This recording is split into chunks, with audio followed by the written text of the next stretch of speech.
Khair, kemarin kita mengenal jenis-jenis atau ciri-ciri orang yang menggunakan ruqyah syirkiyah, dan semoga itu jadi patokan buat kita untuk berlindung ke depannya. Lalu bagaimana kalau kita sudah tahu terus kita mendatangi mereka yang menggunakan ruqyah syirkiyah, maka derajat mereka berubah menjadi dukun atau kahin dalam bahasa Arab. Maka ada ancaman Nabi untuk orang-orang yang bertanya atau mendatangi dukun. Nah, misalkan, saya tidak bertanya, cuman mengantarnya saja.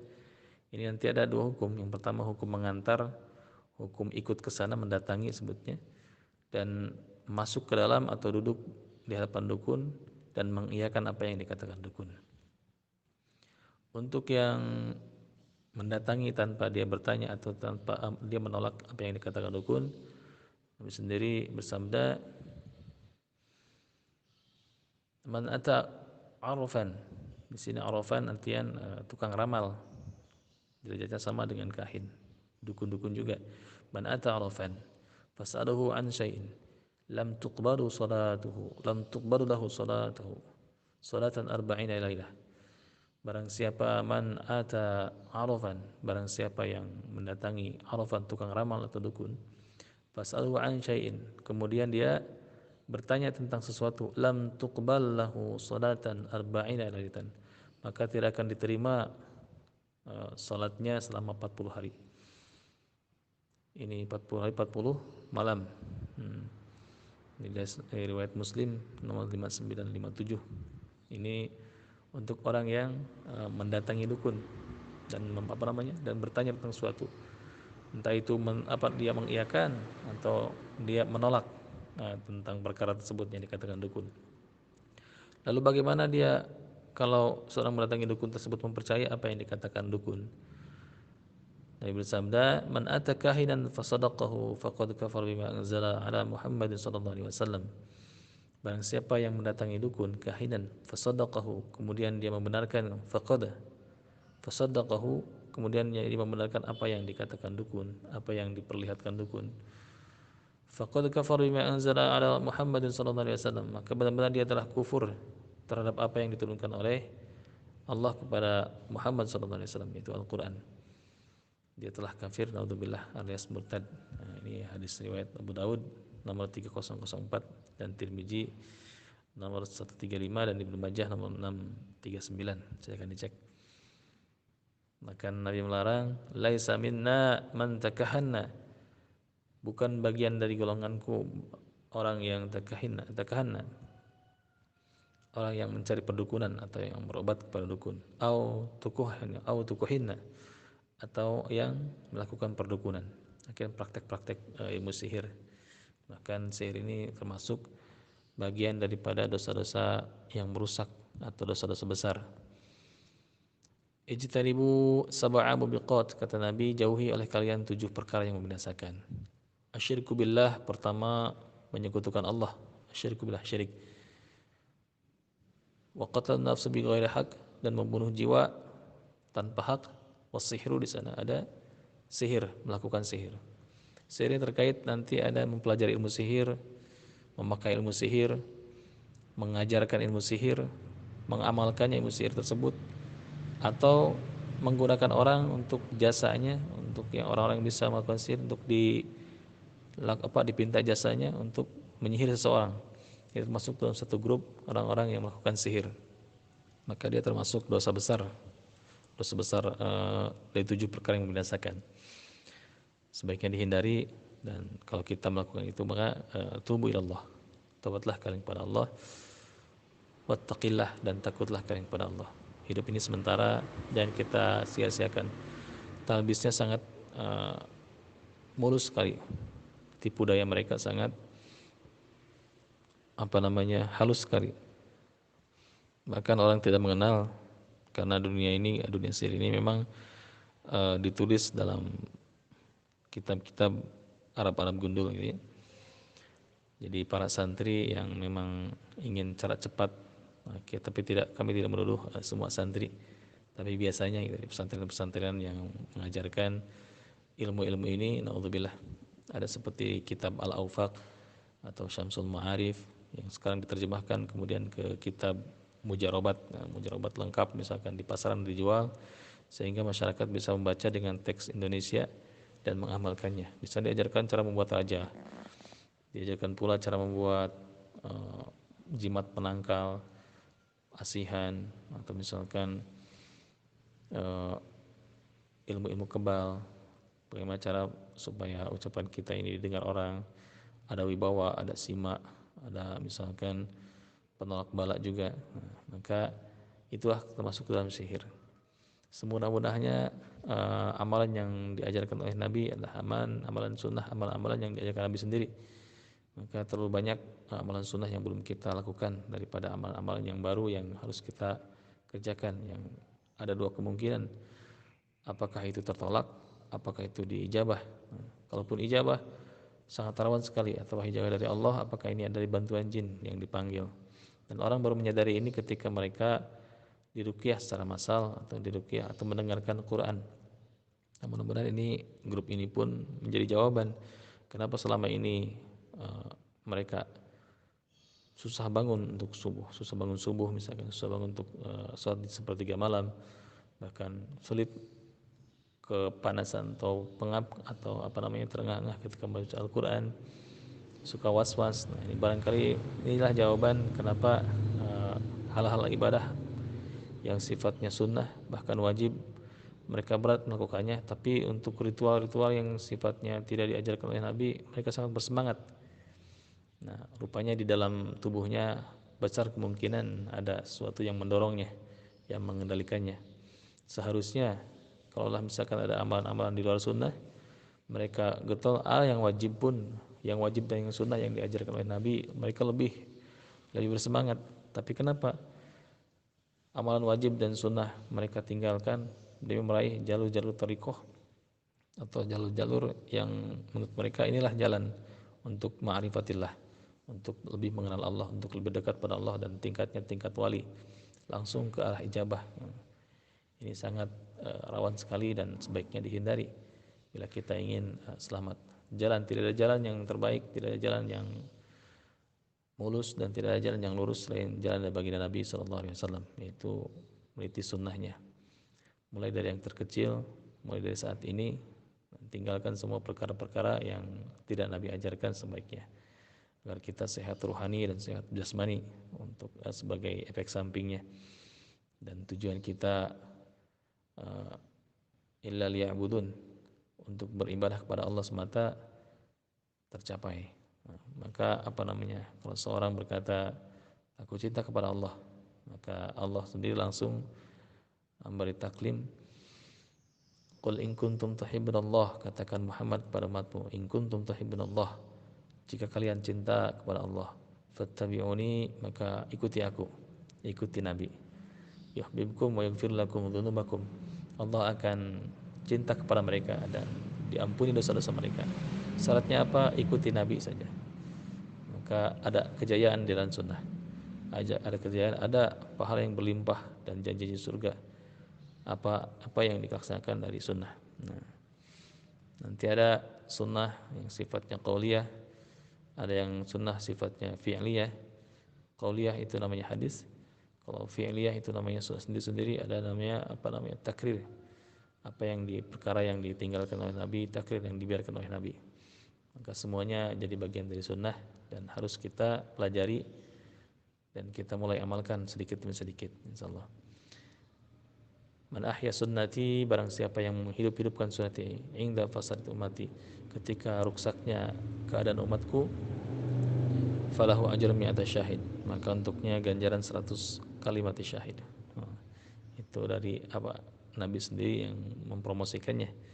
Maka apakah kita umatnya yang dirindukan beliau di telaganya nanti di akhirat, ditunggu-tunggu bahkan ditangisi, bahkan ketika Nabi sendiri dibangkitkan, orang yang paling pertama kali di muka bumi nanti di yaumil ba'ats dibangkitkan, dia bertanya, ummati, ummati, bagaimana keadaan mereka, bagaimana umatku? Yang ditanyakan umatnya. Dan kita sendiri yang dirindukannya, yang diharapkannya, yang disebut-sebut saudaranya di akhir zaman, mereka yang tidak pernah melihat Nabi tapi kecintaan mereka melebihi kecintaan kita. kecintaan para sahabat pada waktu itu, nah, kita malah biasa-biasa saja menyebutnya. Maka sebaiknya kita mulai berpikir bahwa Nabi saja mendulukan kita, Nabi saja menanti pertemuan itu, maka sambutlah pertemuan itu dengan baik, dengan menjalankan sunnah-sunnahnya sebagai bukti. Bagi laki-laki mulai cukur kumis, rapikan kumis, dan mulai pelihara janggut al-hilyah. Cukuplah kita yang tahu, cukuplah kita yang memahami apa yang diajarkan oleh Nabi. Bahkan makruh hukumnya mencukur janggut, bukan kambing atau bukan budaya Arab, tapi inilah Nabi. Seorang ketika mencintai orang lain atau idolanya, maka dia akan meniru apa yang dilakukan oleh idolanya, mau cari makan, atau misalkan cara berjalan, cara tidur, cara dia bermain, cara dia berbicara, berpakaian, berpenampilan, bahkan cukuran rambutnya bagaimana, bentuk mukanya bagaimana. Mereka yang cintanya sudah sangat cinta kepada idola, maka akan ditiru-tirunya. Maka kalau kita misalkan cinta pada Nabi, mengidolakan Nabi sebagai panutan, maka sudah sepantasnya kita berpenampilan layaknya Nabi, berpakaian bagaimana Nabi berpakaian, berbicara bagaimana Nabi berbicara, dan makan bagaimana Nabi makan, dan lain sebagainya, termasuk perkara-perkara yang terlihat dalam rupa atau surah. Nabi berjanggut, kita berjanggut.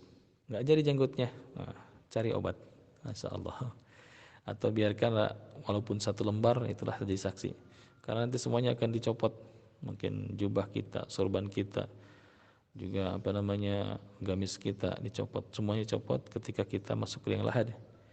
Dan ketika bertemu dengan 2 malaikat ditanya, mana bukti kamu cinta pada nabimu? Nah, tinggal sisa 1, apa itu? Janggut. Inilah janggut 2 lembar sebagai bukti bahwa aku memang melaksanakan sunnah-sunnah Nabi. Maka nantikan pertemuan itu. Jangan berharap panjang-panjang hidup di dunia ini. Rindukan pertemuan dengan baginda Nabi SAW, dan rindukan pertemuan dengan Allah. Maka kita tidak akan takut lagi terhadap apapun yang ada di dalam dunia ini, termasuk kematian itu sendiri. Titik penderitaan, titik ketakutan berujung di kematian. Setelah mati tidak ada lagi takut, tidak ada lagi sakit. Maka seorang yang melebihi keberaniannya menghadapi kematian, dia cenderung hidupnya itu tenang. Kalau orang sudah tidak takut lagi mati, orang apapun akan dilakukan, se-ekstrim apapun. Jadi mati ini hanya perseberangan antara 2 alam, alam dunia dan alam barzah, alam kubur.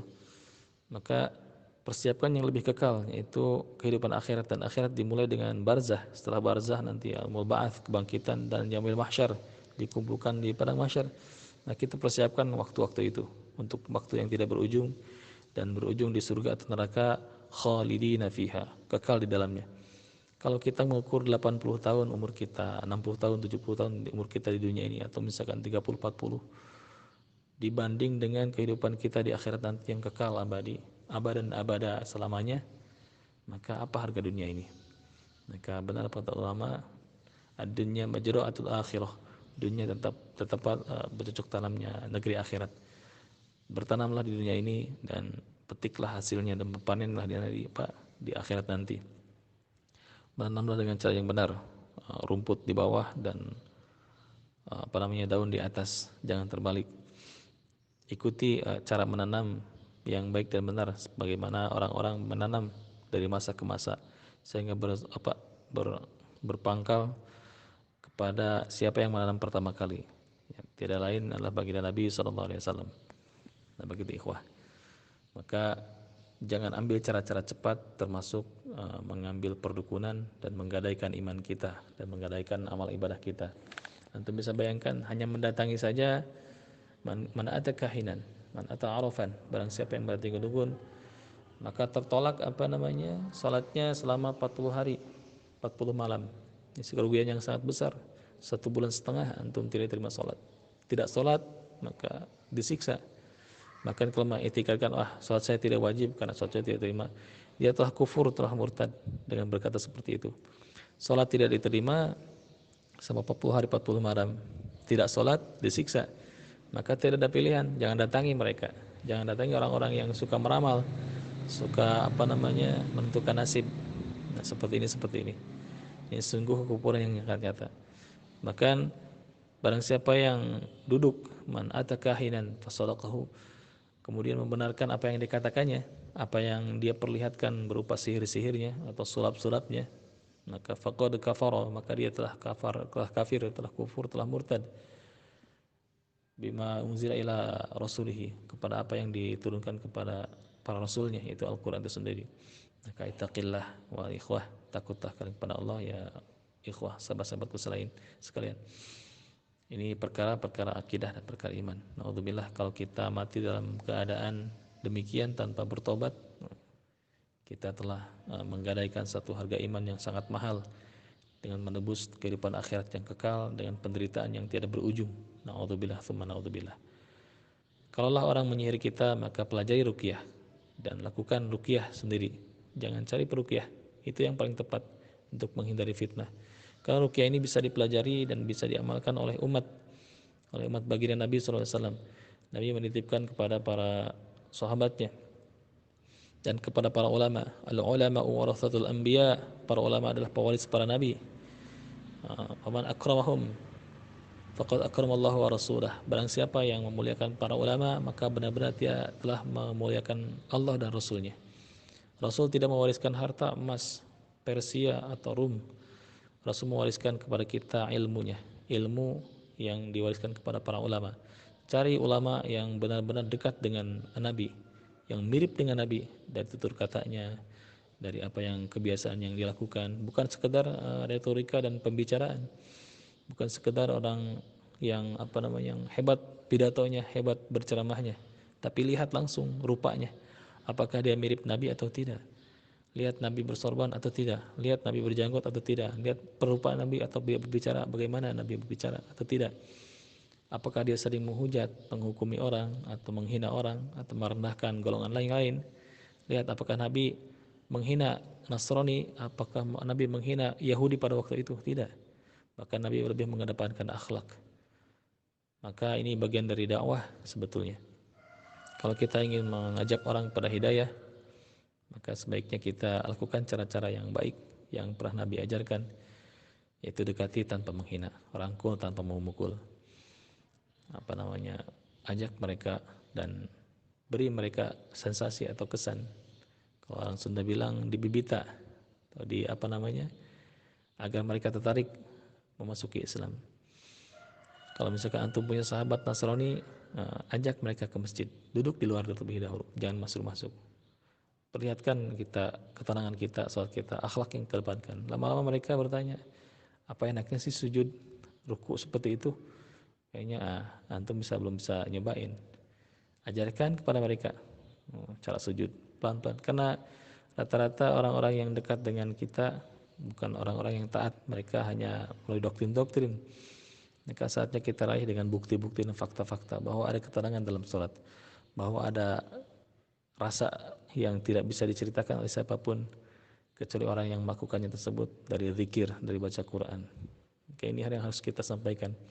Dan orang kalau sudah diruqyah atau misalkan pelajari ruqyah dan kita bisa meruqyah, kita bisa mengobati dengan apa yang sering kita baca, yaitu Al-Quranul Karim.